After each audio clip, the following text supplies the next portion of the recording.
మీ business ఏదైనా మీ ఊర్లో promotion చేయాలంటే అది సుమన్ టీవీతోనే సాధ్యం. ఇప్పుడే సంప్రదించండి. నమస్తే, వెల్కమ్ టు సుమన్ టీవీ. దక్షిణ కాశీగా పేరుగాంచిన ధర్మపురిలో అయితే ప్రతి సంవత్సరం వైకుంఠ ఏకాదశి అయితే అత్యంత వైభవంగా జరుగుతుంది.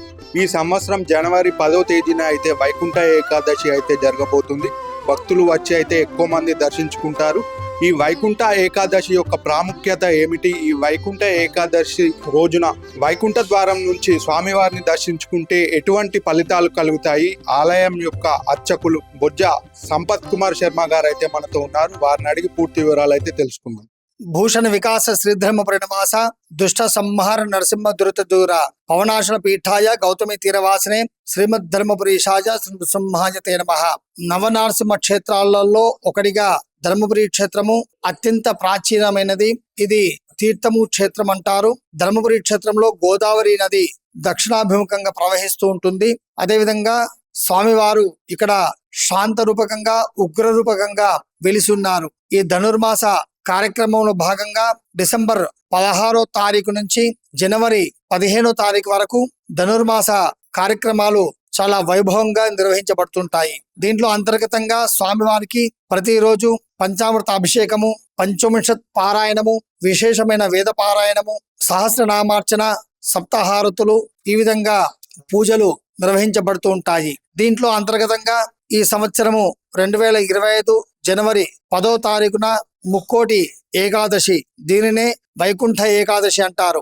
ఈ వైకుంఠ ఏకాదశి ఉత్సవం ధర్మపురి క్షేత్రంలో చాలా వైభవంగా నిర్వహించబడుతుంటుంది. ఉదయమే అంటే సూర్యోదయ పూర్వము బ్రాహ్మీ ముహూర్తంలో 2:30 గంటలకు స్వామివారికి అభిషేకము, విశేషమైన పూజను నిర్వహించి ఆ తర్వాత వైకుంఠ ద్వారానికి ఎదురుగా ఒక వేదికను ఏర్పాటు చేసి ఆ వేదిక పైన స్వామివార్లను కూర్చోబెట్టి విశేషమైన పూజ ఆరాధన నిర్వహించిన తర్వాత పంచపంచ వశకాలమందు వైకుంఠ ద్వారానికి పూజ చేసిన తర్వాత మా ధర్మపురి క్షేత్రంలో శ్రీమఠం స్వామి సచ్చిదానంద స్వామి వారి చేతుల ద్వారా వైకుంఠ ద్వారానికి పూజ నిర్వహించిన తర్వాత స్వామివారిని ఉత్తర ద్వారం గుండా దర్శనం చేసుకుంటారు అందరూ కూడా భక్తులు. ఆ తర్వాత బ్రహ్మాండ పురాణంలో ఒకటి చెప్పి ఉన్నది ఏమిటంటే పశ్చన్ నిమిష మాత్రేన కోటి యజ్ఞ ఫలం లభేత్. ఈ వైకుంఠ ఏకాదశి రోజున ఒక నిమిషం మాత్రమేనా స్వామివారిని ఉత్తర ద్వారం గుండా దర్శిస్తే కోటి యజ్ఞాలు చేసినటువంటి ఫలితం వస్తుంది అని చెప్పి తెలుపబడ్డది ధనుర్మాస మహాత్మ్యంలో. సూర్యుడు ధనుస్సు రాశిలోకి ప్రవేశించిన తర్వాత ఒక నెల రోజుల వరకు అంటే డిసెంబర్ 16వ తారీఖు నుంచి జనవరి 14వ తారీఖు వరకు మరి ధనుర్మాసం నిర్వహించబడుతుంది. దీంట్లో వచ్చేటువంటి శుద్ధ ఏకాదశి రోజున వైకుంఠ ఏకాదశి అంటారు. ఇంద్రాది దేవతలందరూ కూడా కలిసి రాక్షసుల బాధలు తొలగిపోవాలి అని చెప్పి బ్రహ్మదేవుని దగ్గరికి వెళ్తారు. బ్రహ్మదేవుడు ఒక ఉపాయం చెప్తుంటాడు. ఏమిటంటే అందరం కలిసి ఆ స్వామిని శ్రీమన్నారాయణ స్వామిని వైకుంఠంలో ఉండేటువంటి విష్ణుమూర్తిని మనం అందరం కూడా ఉత్తర ద్వారం కూడా దర్శిస్తాము, స్వామి వరమిస్తాడు అని చెప్పి చెప్తాడు. అందరూ కూడా బ్రహ్మాది దేవతలందరూ కూడా వెళ్ళి అక్కడ స్వామిని దర్శనం చేసుకుంటారు ఉత్తర ద్వారం గుండా.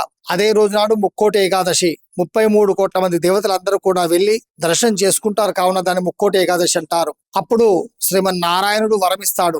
ఏమిటంటే వైకుంఠ ఏకాదశి రోజున ఎవరైతే ఉత్తర ద్వారం గుండా నన్ను దర్శిస్తారో వారికి సకల విధాలైన కష్ట నష్టాలను కూడా తొలగిపోయి ఆయురాలకు భోగభాగ్యాలు కలుగుతాయి, సకల కష్టాలను కూడా తొలగిపోతాయి, సకల పాపాలను కూడా తొలగిపోతాయి, అనంతమైన పుణ్య ఫలితం వస్తుంది, మోక్షాన్ని పొందుతారని చెప్పి శ్రీమన్నారాయణుడు వరమిస్తాడు. అదేవిధంగా అదే సాంప్రదాయాన్ని అనుసరించి మరి కలియుగంలో కూడా ఈ ఉత్సవాన్ని విష్ణుమూర్తి దేవాలయాలలో అన్ని కూడా నిర్వహిస్తుంటారు. ముఖ్యంగా మా ధర్మపురి క్షేత్రంలో ముక్కోటి ఏకాదశి చాలా వైభవంగా నిర్వహించబడుతుంది.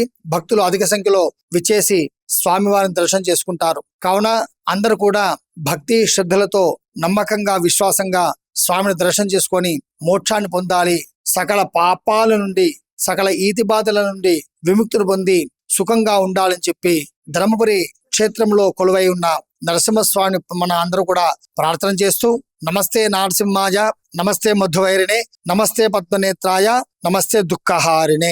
లక్ష్మీ నరసింహ భగవానికి జై. గోవింద గోవింద.